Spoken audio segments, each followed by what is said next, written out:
एक बार फिर से आप सभी का स्वागत है। हम अध्ययन कर रहे हैं फिलिपियों के नाम पौलुस प्रेरित की पत्री का। अब समय है कि हम उसके पहले अध्याय और पहले वचन से अपने अध्ययन को शुरू करें। यहां पर पौलुस लिखते हैं, मसीह यीशु के दास पौलुस और तीमुथियुस की ओर से सब पवित्र लोगों के नाम जो मसीह यीशु में होकर फिलिपी में रहते हैं, अध्यक्षों और सेवकों समेत हमारे पिता परमेश्वर और प्रभु यीशु मसीह की ओर से तुम्हें अनुग्रह और शांति मिलती रहे। तो मेरे प्यारे भाई बहनों, यहां पहले और दूसरे वचन में हम देखते हैं पौलुस अपनी पत्री को लिखने से पहले एक अभिवादन को लिखते हैं, जैसा कि वो हर बार जो भी अपनी पत्री लिखते हैं उससे पहले वो लिखते हैं। लेकिन यहां पर जो खास बात हम देखते हैं, यहां हम देखते हैं कि पौलुस फिलिपी में रहने वाले मसीही विश्वासियों को तो संबोधित कर रहे हैं, लेकिन साथ में यहां उन्होंने अध्यक्षों और सेवकों को भी संबोधित किया है। अध्यक्षों और सेवकों, तो यहां अध्यक्ष और सेवक कौन है? मेरे प्यारे भाई बहनों, इंग्लिश की बाइबल में जब हम पढ़ते हैं तो यहां पर अध्यक्ष के लिए बिशप और सेवक के लिए डीकन आया है। यानी कि अध्यक्ष कौन? जो कलीसिया स्थापित की गई है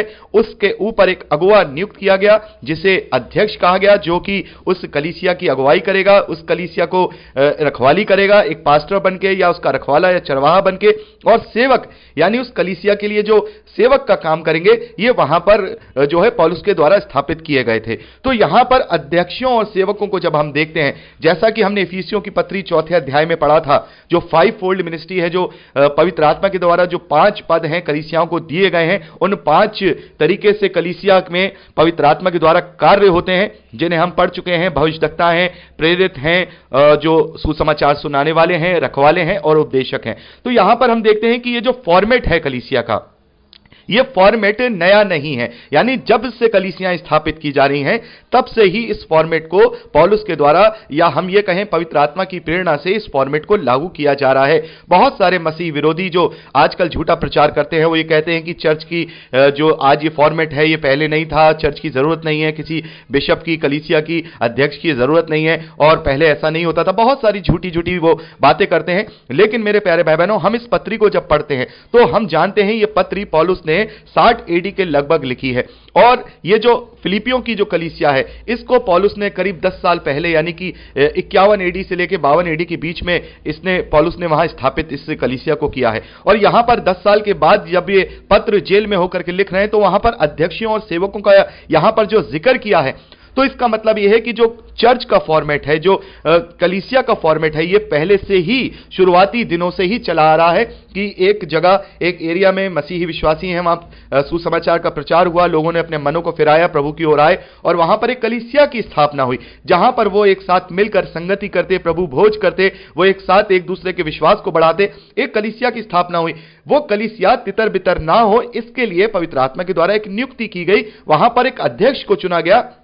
और वहां पर सेवकों को भी चुना गया, ताकि उनकी रखवाली हो सके, उन्हें आत्मिक भोजन दिया जा सके, उन्हें भटकने से बचाया जा सके। तो यहां पर ये जो पैटर्न है, ये जो फॉर्मेट है, ये नया नहीं है। बहुत सारे लोग इस बात का झूठा प्रचार करते हैं, लेकिन हम यहां देखते हैं पवित्र शास्त्र में कि हमें साफ ये पता चलता है कि अध्यक्षों का, यानी बिशप्स का या सेवकों का नियुक्ति करना, एक चर्च को पूरी तरह से एक फॉर्मेट में लेकर के आना, ये नया पैटर्न नहीं है, बल्कि ये शुरुआती पहली सदी की कलीसिया से ही ये बातें पवित्र आत्मा के द्वारा नियुक्त करके दी गई हैं, ताकि कलीसिया को भटकाने से बचाया जा सके, भटकने से बचाया जा सके। तो यहां पर हम जो देखते हैं कि ये अध्यक्षों और सेवकों के विषय में, तो इस बात की यहां पुष्टि हो जाती है कि ये फॉर्मेट नया नहीं है। तीसरे वचन में हम देखते हैं, पौलुस लिखते हैं, मैं जब जब तुम्हें स्मरण करता हूं, तब तब अपने परमेश्वर का धन्यवाद करता हूं, और जब कभी तुम सब के लिए विनती करता हूं तो सदा आनंद के साथ विनती करता हूं, इसलिए कि तुम पहले दिन से लेकर आज तक सुसमाचार फैलाने में मेरे सहभागी रहे हो। पौलुस यहां फिलिपियों के मसीही विश्वासियों को लिखते हैं कि जब भी मैं तुम्हें स्मरण करता हूं तो मैं परमेश्वर से धन्यवाद करता हूं, क्योंकि तुम लोगों ने शुरुआत से ही सुसमाचार को फैलाने में मेरा सहयोग किया है, और आज तक तुम मेरा सहयोग कर रहे हो। इस बात के लिए मैं विनती करता हूं और बड़े आनंद के साथ परमेश्वर से धन्यवाद करता हूं कि तुम लोगों ने मेरा साथ दिया है, जिसको हम प्रेरितों के कार्य 16वें अध्याय में पढ़ सकते हैं कि कैसे पौलुस को बंदी गृह में डाल दिया गया था, फिर वहां से वो अद्भुत रीति से छूटा है और काफी उत्पादित भी किया गया, और लोगों ने बहुत ही उसकी मदद और सहायता की और प्रभु के सुसमाचार को फैलाने में उनका सहयोग किया। पौलुस कह रहे हैं, आज तक तुम मेरा इसी प्रकार से सहयोग करते चले आ रहे हो, ताकि प्रभु के कार्य हो सके। इसलिए जब कभी मैं तुम्हें स्मरण करता हूं, मैं बड़ा आनंदित होता हूं, और जब कभी मैं तुम्हारे लिए विनती करता हूं तो बड़े आनंद के साथ विनती करता हूं, प्रार्थना करता हूं कि प्रभु तुम्हें ऐसे ही अपने कार्य के लिए इस्तेमाल करता रहे। पौलुस आगे लिखते हैं, मुझे इस बात का भरोसा है कि जिसने तुम में अच्छा काम प्रारंभ किया वही उसे यीशु मसीह के दिन तक पूरा करेगा। यहां पौलुस क्या कह रहे हैं? पौलुस कह रहे हैं जिसने तुम में ही अच्छा काम प्रारंभ किया। तो वहां पर उनमें सुसमाचार के कार्य का जो प्रारंभ है वो किसने किया? यहां पर हम देखेंगे कि बहुत सारे लोग पौलुस पर बहुत गलत इल्जाम लगाते हैं। आज भी हम देखते हैं बहुत सारे लोग पौलुस को सही तरीके से समझ नहीं पाते हैं। लेकिन यहां पौलुस क्या कह रहे हैं? सुसमाचार के कार्य को किसने प्रारंभ किया? यहां पर पौलुस का इशारा पवित्र आत्मा की तरफ है। पौलुस अपने लिए नहीं कह रहे हैं कि पौलुस ये नहीं कह रहे हैं कि प्रभु यीशु मसीह के आने तक मैंने ये तुम्हारा कार्य शुरू किया था और प्रभु यीशु मसीह के आने तक मैं तुम्हारा साथ ये सब काम करूंगा। लेकिन नहीं, पौलुस कह रहे हैं कि पवित्र आत्मा के द्वारा ये सारे कार्य शुरू किए गए हैं। तुम में ये जो अच्छे काम यानी कि जो सुसमाचार को फैलाना है या प्रभु को ग्रहण करना है, ये सब कुछ तुम्हें पवित्र आत्मा के द्वारा दिया गया है। और वही पवित्र आत्मा तुम्हें क्या करेगा? जब तक प्रभु लौट के नहीं आएगा तुम्हारा साथ देगा, वो तुम्हारा सहयोग करेगा और वही उस कार्य को पूरा करेगा जिस कार्य के लिए प्रभु यीशु मसीह ने पवित्र आत्मा को इस धरती पर भेजा है।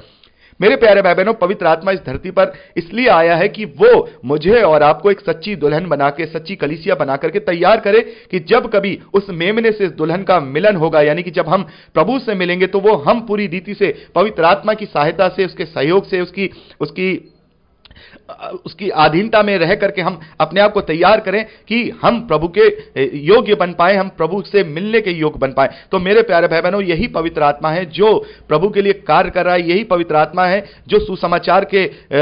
प्रचार के लिए मेरे और आपके बीच में रहकर अलग अलग प्रकार के वरदानों से हमें नवाजता है, अलग अलग वरदानों से हमें भरता है, ताकि हम प्रभु के उस बीड़ा को, उस कर्तव्य को पूरा कर सकें जो जाति जाति, भाषा भाषा, कुल कुल के लोगों तक उसका नाम पहुंच पाए, लोग उद्धार को प्राप्त करने पाए, लोग बचाए जा सकें, लोगों आत्माओं को जीता जा सके। ये सारे कार्य पवित्र आत्मा की प्रेरणा से और उसकी अगुवाई में ही होता है। तो समस्त मसीही विश्वासी जो हैं, यहां पर किसकी अगुवाई में चल रहे हैं? यहां पर समस्त मसीही विश्वासी पवित्र आत्मा की प्रेरणा से और उसकी अगुवाई में चल रहे हैं। जैसा वो इस्तेमाल कर रहा है वैसा ही मैं और आप इस्तेमाल किए जा रहे हैं। यहां 7वें वचन में पौलुस लिखते हैं, उचित है कि मैं तुम सब के लिए ऐसा ही विचार करूं, क्योंकि तुम मेरे मन में आ बसे हो और मेरी कैद में और सुसमाचार के लिए उत्तर और प्रमाण देने के लिए तुम सब मेरे साथ अनुग्रह में सहभागी हो। यहां पे पौलुस कह रहे हैं कि मैं तुम्हारे विषय में यही सोचता हूं और मुझे भरोसा है कि जिस प्रकार से मैंने अपने जीवन को प्रभु के कार्यों के लिए लगाया है, हियाव के साथ मैं बंदी गृह में भी हूं, मैं बंदी बनने से भी नहीं डरा, बल्कि मेरे लिए तो यह भविष्यवाणी हुई थी कि मैं बंदी बनाया जाऊंगा, लेकिन मैं नहीं डरा और मैं प्रभु के कार्यों के लिए यहां पर चला आया और मुझे रोमी साम्राज्य के द्वारा बंदी भी बना लिया गया। तो वो जो कार्य मैंने हियाव के साथ किए थे, मैं ये सोचता हूं, ये मैं तुम्हारे लिए विचार कर सकता हूं, मैं ये विश्वास करता हूं कि तुम वैसे ही उसी हियाव के साथ उस कार्य को करते रहोगे, सुसमाचार के विषय में लोगों को निरुत्तर करते रहोगे और सारे प्रमाण जो प्रभु के हैं वो तुम उन्हें बताते रहोगे और लोगों को उद्धार का सुसमाचार सुनाते रहोगे। आगे पौलुस लिखते हैं, इसमें परमेश्वर मेरा गवाह है कि मैं मसीह यीशु की सी प्रीति करके सब तुम सब की लालसा करता हूं। मैं ये प्रार्थना करता हूं कि तुम्हारा मन, तुम्हारा प्रेम, ज्ञान और सब प्रकार की विवेक सहित और भी बढ़ता जाए, यहां तक कि तुम उत्तम से उत्तम बातों को प्रिय जानो और मसीह के दिन तक सच्चे बने रहो और ठोकर ना खाओ। यहां पर पौलुस कह रहे हैं कि इसमें मेरा परमेश्वर गवाह है कि मैं तुमसे अपने मन में बहुत ज्यादा प्रीति रखता हूं। यहां पर पौलुस अपने प्रेम को यहां पर प्रकट कर रहे हैं, यहां पर दिखा रहे हैं, जैसा कि वो जहां जहां उन्होंने अपनी कलीसियाओं को स्थापित किया है वहां वहां उन सब से पौलुस का बहुत लगाव था, क्योंकि बहुत मेहनत के साथ, वहां बड़े ही हियाव के साथ, बड़ी कठिनाइयों के साथ, अपने जान के जोखिम के साथ यहां पौलुस ने उन कलीसियाओं की स्थापना की है। तो यहां पौलुस कह रहे हैं कि मैं तुमसे बहुत ही प्रीति रखता हूं और मैं तुमसे बहुत ही प्रेम रखता हूं और मैं यही प्रार्थना तुम्हारे लिए हमेशा करता हूं कि तुम्हारा प्रेम, ज्ञान और सब प्रकार का विवेक सहित तुम में और भी बढ़ता जाए, पवित्र आत्मा तुम्हें और भी ज्यादा निखारता जाए और तुम सब उत्तम से उत्तम बातों को प्रिय जानो और मसीह के दिन तक यानी प्रभु यीशु मसीह के लौट के आने तक तुम सच्चे बने रहो और ठोकर न खाओ। तो मेरे प्यारे भाई बहनों, यहां पर जो पौलुस ने फिलिपियों की कलीसिया को लिखा है, वही बात मेरे और आपके ऊपर भी लागू होती है कि जब तक प्रभु का द्वितीय आगमन नहीं हो जाता है, जब तक हमारी आखिरी सांस नहीं आ जाती है, तब तक हमें अपने आप को जागृत रखना है। हमें अपने आप को प्रभु के वचनों के द्वारा प्रबल बनाना है। हमें अपने आप को पवित्र आत्मा की अधीनता के साथ ऐसा दृढ़ रखना है कि कहीं हम ठोकर न खाएं, कहीं हम शैतान के चुंगल में न फंस जाएं। और वचन हमसे कहता है कि जो अंत तक धीरज धरा रहेगा, उद्धार उसी का होगा। निश्चित तौर पे जिस घड़ी हमने प्रभु का अंगीकार किया है, जिस घड़ी हमने प्रभु को स्वीकार किया है उसी घड़ी हमें उद्धार दे दिया गया है, लेकिन अपने उद्धार को धीरज के साथ पकड़े हुए रहना है, क्योंकि ये शैतान कोई भी मौका नहीं छोड़ता है। ये शैतान फिराक में रहता है एक भूखे शेर की तरह कि कब वो मसीही विश्वासियों को चीर फाड़ खाए। तो यहां पर पौलुस कहते हैं कि मैं तुम्हारे लिए प्रार्थना करता हूं कि तुम प्रेम, ज्ञान और सब प्रकार की अच्छी अच्छी बातों में आगे बढ़ते जाओ और प्रभु में अपने आप को दृढ़ करते जाओ। एक ऐसी जड़ अपनी स्थापित कर लो कि तुम्हारे उस वृक्ष, जो विश्वास रूपी जो वृक्ष है, उसको कोई भी हिला ना पाए, ना ही शैतान की युक्तियां इन्हें हिला पाए, ना ही संसारिक क्लेश और दुख उन्हें हिला पाए। तो यहां पर पौलुस कह रहे हैं 11वें वचन में, और उस धार्मिकता के फल से जो यीशु मसीह के द्वारा होते हैं भरपूर होते जाओ, जिससे परमेश्वर की महिमा और स्तुति हो। यहां पर पौलुस कह रहे हैं उस धार्मिकता के फल से जो प्रभु यीशु मसीह के द्वारा उत्पन्न होती है। तो यहां पर प्रभु यीशु मसीह के द्वारा जो धार्मिकता का फल है वो क्या है, हम इससे पढ़ चुके हैं 2 कुरिन्थियों 5वां अध्याय 21वें वचन में कि जो पाप से अज्ञात था उसी को परमेश्वर ने मेरे और आपके लिए पाप ठहरा दिया, ताकि उसमें होकर हम परमेश्वर की धार्मिकता मिल जाए। तो यहां पर हमें इतना बड़ा अनुग्रह है, इतना बड़ा हमें आशीष, जो आत्मिक आशीष है मसीही विश्वासियों को दी गई है कि हमें कोई खूबी लियाकत नहीं है, उसके बावजूद भी केवल विश्वास के द्वारा हम नई सृष्टि बनते हैं और हम परमेश्वर की धार्मिकता बन जाते हैं प्रभु यीशु मसीह पर विश्वास करने के द्वारा। तो यहां पर पौलुस कह रहे हैं जो धार्मिकता का फल जो तुम्हें प्रभु यीशु मसीह के द्वारा मिला है उसको तुम अपने अंदर संजो के रखो, उसको तुम हमेशा उसको पकड़े रहो। कहीं ऐसा ना हो कि तुम उससे छूट जाओ और जो उद्धार प्रभु ने इतने